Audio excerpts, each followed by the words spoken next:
अमेरिकी विदेश मंत्री माइक पोम्पियो ने भारत के साथ सीमा पर चल रहे तनाव को लेकर चीन पर बड़ा हमला बोला है। पोम्पियो ने कहा है कि चीनी सेना भारतीय सीमा पर तनाव को भड़का रही है। उन्होंने चीन की सत्तारूढ़ कम्युनिस्ट पार्टी को दुष्टता करने वाली पार्टी करार दी है। बड़ी बात तो यह है कि अमेरिकी विदेश मंत्री का यह बयान ऐसे समय पर आया है जब उन्होंने शुक्रवार को ही चीन के शीर्ष राजनयिक यांग जियाची से हवाई में मुलाकात की है। ये वही यांग जियाची हैं जो चीन की ओर से भारत के साथ सीमा विवाद पर मुख्य वार्ताकार हैं। यानी ठीक से कहें तो चीन और भारत के इस तनाव में अमेरिका पूरी तरह से कूद पड़ा है। हालांकि इससे पहले रूस, ऑस्ट्रेलिया, मालदीव, ताइवान और हांगकांग खुलकर भारत के समर्थन में आ चुके हैं, जो चीन के लिए अंतर्राष्ट्रीय मोर्चे पर बड़ा झटका है। क्या कह रहा है अमेरिका? अमेरिकी विदेश मंत्री ने चीन की कम्युनिस्ट पार्टी पर तीखा हमला बोला है। उन्होंने कहा कि कम्युनिस्ट पार्टी नेटो जैसे संस्थानों के जरिए बनाई गई स्वतंत्र दुनिया को फिर से पुराने ढर्रे पर ले जाना चाहती है। चीनी सेना पीएलए ने भारत के साथ तनाव को बढ़ा दिया है, जो दुनिया की सबसे बड़ी आबादी वाला लोकतंत्र है। पोम्पियो ने यह भी कहा कि चीन दक्षिण चीन सागर का सैन्यीकरण कर रहा है और वहां पर अवैध रूप से ज्यादा इलाके को अपना बता रहा है।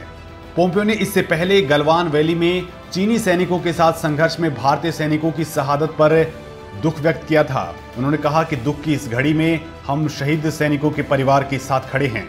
अमेरिका ने पूरे विवाद के शांतिपूर्ण समाधान की उम्मीद जताई है। अमेरिका के गृह विभाग ने हिंसा में शहीद हुए भारत के जवानों के परिवारों के प्रति संवेदना व्यक्त की है।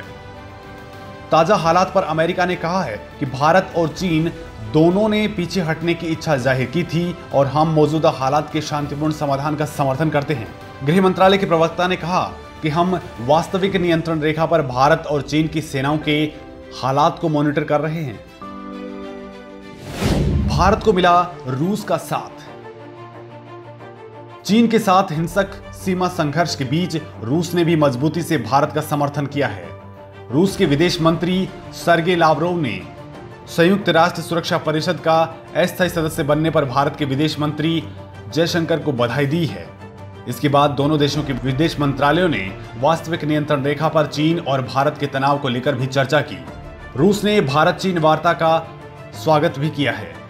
विदेश मंत्री एस जयशंकर 23 जून को रूस भारत चीन की त्रिपक्षीय डिजिटल कॉन्फ्रेंस में हिस्सा लेंगे। इस सम्मेलन में एस जयशंकर के अलावा चीन के विदेश मंत्री वांग यी और उनके रूसी समकक्ष सर्गेई लावरोव हिस्सा लेंगे।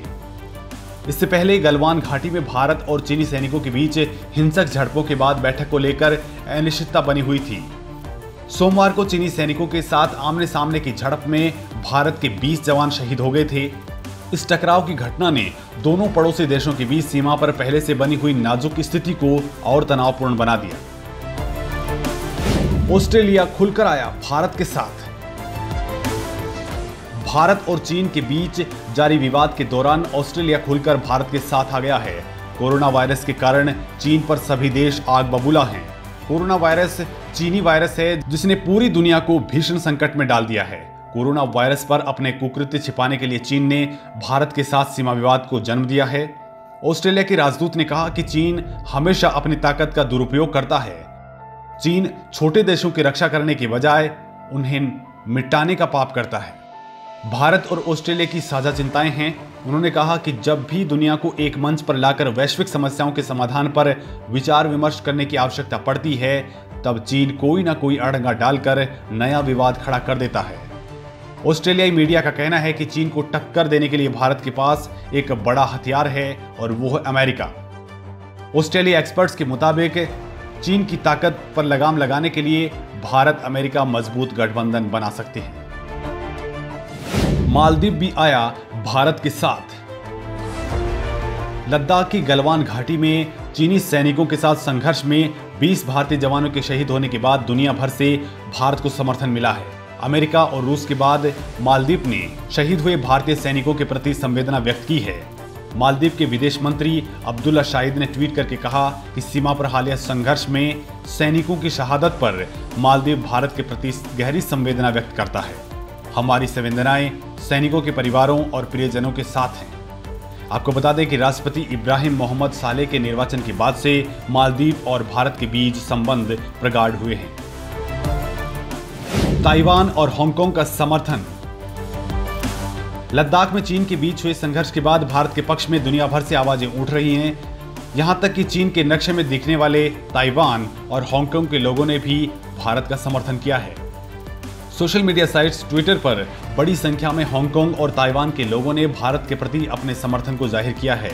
ये लोग चीन की अमानवीय कार्रवाइयों और धमकियों से परेशान हैं।